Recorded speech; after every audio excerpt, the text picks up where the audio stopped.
Assalamualaikum warahmatullahi wabarakatuh. Halo semuanya, perkenalkan saya Nadia Putri Adisti dari SMA Negeri 1 Banjar, Provinsi Jawa Barat. Pada kesempatan ini, saya akan mereview sebuah novel yang sangat menarik.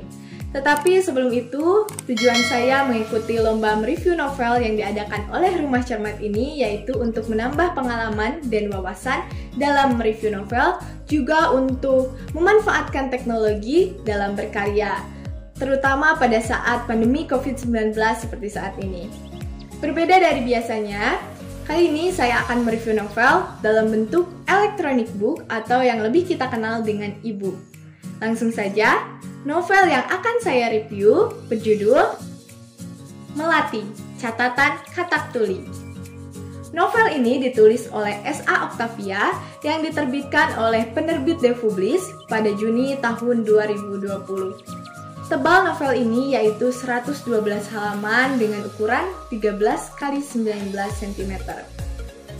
Nah, dari segi covernya, dapat kita lihat bahwa novel ini memiliki cover berwarna biru muda dengan gambar bunga melati.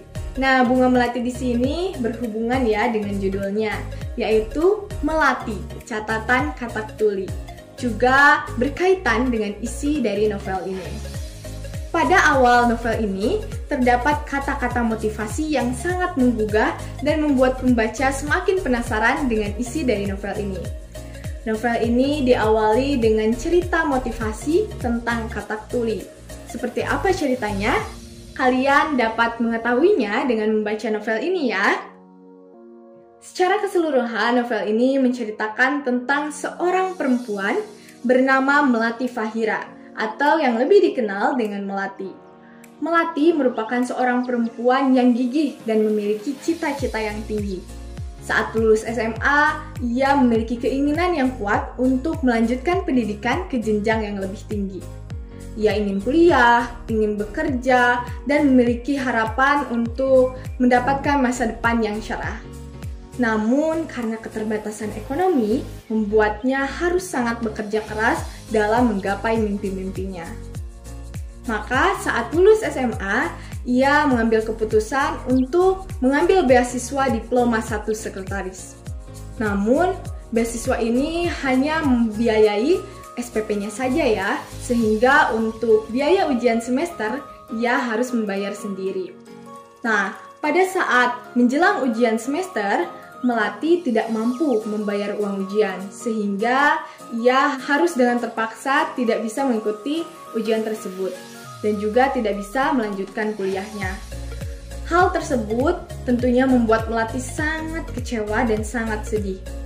Namun, ia tidak pernah menyerah.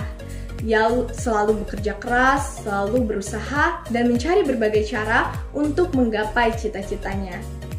Salah satunya, untuk mendapatkan biaya kuliah, ia merantau dan bekerja di salah satu pabrik sepatu yang berada di Bekasi. Dalam proses perjalanan menggapai mimpinya, Melati dihadapkan dengan berbagai tantangan, baik itu dalam segi ekonomi, dalam pertemanan, dalam persahabatan, percintaan, ataupun tantangan yang lainnya. Nah, akankah Melati berhasil melewati tantangan-tantangan tersebut, atau justru Melati gagal dalam meraih cita-citanya? Kalian bisa menemukan semua jawabannya dalam novel ini ya. Nah, dalam novel ini terdapat beberapa hal yang menarik. Di antaranya, tokoh Melati yang digambarkan sebagai sosok yang dikagumi oleh banyak orang. Hal tersebut membuat pembaca penasaran untuk mendalami tokoh tersebut. Yang kedua adalah diceritakannya tentang kebudayaan-kebudayaan yang berada di Yogyakarta, tentang kesopanan, tentang keramahan, tentang kesederhanaan, dan masih banyak lagi. Ada juga bagian-bagian yang lucu dalam novel ini. Di antaranya yaitu ketika tokoh yang bernama Pur terbangun pada tengah malam. Ia lapar, ia ingin ke dapur. Namun, ia justru pergi ke kandang sapi dan menginjak kotoran sapi karena ia belum sepenuhnya sadar. Contoh lainnya yaitu ketika tokoh Eka dikejar oleh preman Dan ternyata preman tersebut adalah pengagum rahasianya yang setiap hari selalu mengirimnya sebotol susu dan sepucuk surat cinta di depan rumah.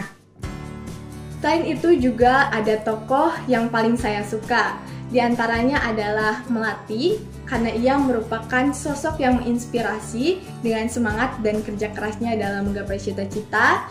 Juga ada tokoh Riza yang berprestasi. Salah satunya yaitu ia mendapatkan beasiswa ke Tokyo Institute of Technology. Nah, dari cerita dalam novel ini, kita dapat belajar banyak hal. Salah satunya yaitu bagaimana cara kita untuk semangat dan selalu bekerja keras dalam menggapai mimpi. Setelah saya membaca novel ini, terdapat beberapa kelebihan. Di antaranya adalah isinya yang menarik dan menginspirasi bagi pembaca. Kemudian bahasanya yang ringan dan mudah dipahami. Ada ceritanya yang padat dan kaya akan pesan, serta alurnya yang penuh kejutan.